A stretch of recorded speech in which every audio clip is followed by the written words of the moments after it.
Good evening, class. Please excuse my absence. I have a pending surgery this evening. However, I plan on giving my presentation through telecommunication. Telecommunication occurs when the exchange of information between two entities includes the use of technology. I hope you all enjoy what I have in store for you.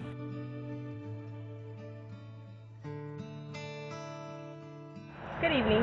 We're going to discuss Chapter 3, Section 3, Specific Environment. Specific environments consist of 5 components. External factors consist of customer component, competitor component, supplier component, industrial regulation component, and advocacy groups. Good evening. So we're going to look at page 92, specific environment. The first environment we're going to talk about is the customer component. The customer component is the most important aspect of an organization, because without customers or consumers, organizations wouldn't be able to exist. When looking at this section, I learned about proactive and reactive. Proactive is when the organization comes up with an idea that's not necessarily, that the consumer doesn't necessarily know they need at the time. However, reactive is when the consumer knows they need it and it's trending at the time. We can look at this as Facebook ads or the malaria disease.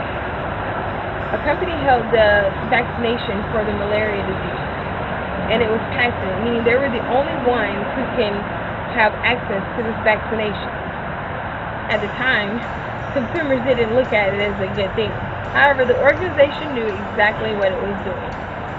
They were preparing. Monitoring customers' changing wants and needs is important. Reactive customer monitoring involves identifying trends and problems after they occur, whereas proactive monitoring, it's identifying and addressing customer needs before they occur.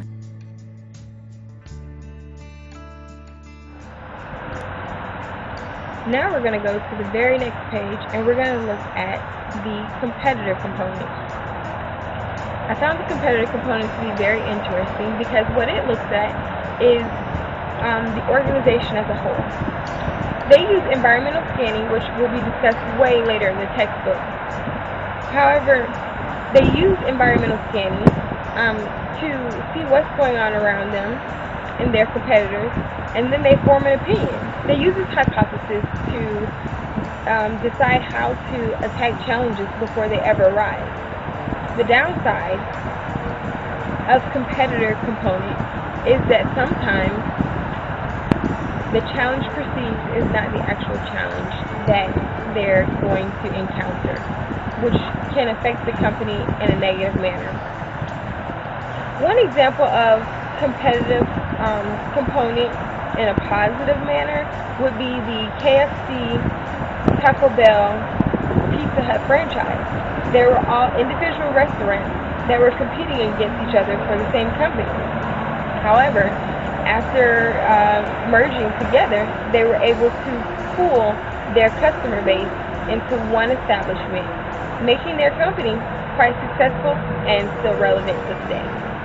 I'm going to do a skit later on, and it's going to show different examples of these possibilities. I hope you guys enjoy it.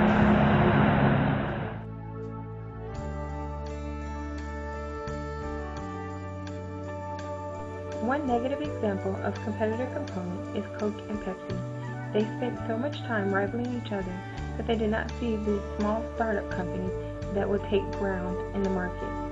However, in order to resolve this matter, they began slowly purchasing the companies in order to stay relevant.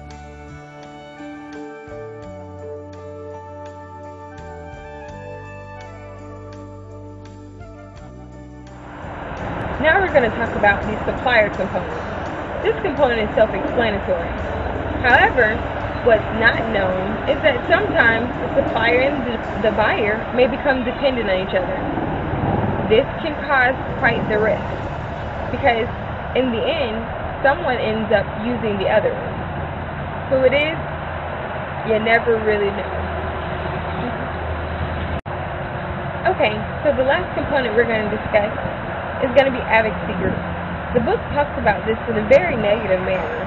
However, it seems like it's the public's way of saying, hey, this is what we want. And regardless to how large your organization is, our voice will still get out there.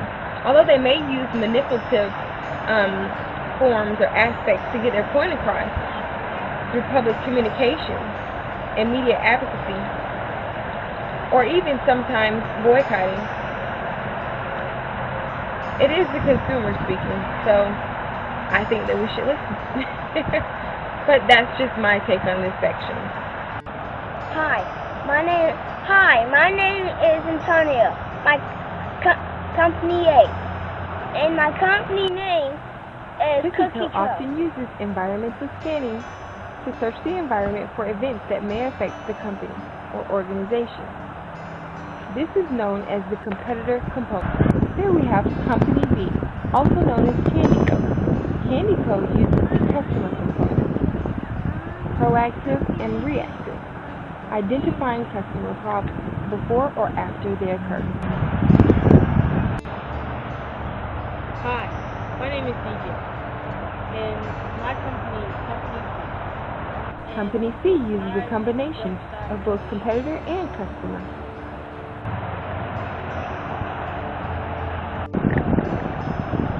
This component consists of regulations and rules that govern the practices and procedures of specific industries' businesses.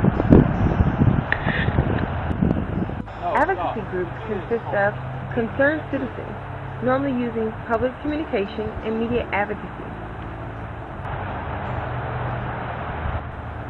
Here we have two direct competitors going after the same customer component base. This is where section 4.3 comes in, acting on threats and opportunities. The book discusses cognitive maps. Cognitive maps help managers be able to decide how to respond to these environmental factors. Environmental scanning allows an organization to see possible competitor threats. Environmental information, however, can help minimize the impact of the threat. These are both trends and events that exist outside of the company, also known as external. However, internal environment consists of trends and events within an organization, such as mergers, management, employees, and organizational culture. and our company name is Sweet Junction. I would once again like to thank the class very much for your participation during this visual presentation. Lastly, I will be handing out some handouts that you can take and see if you've learned something from this presentation. Hopefully you have. Either way, enjoy your treat, and I hope to see you all next class. Thanks. You're welcome. Goodbye.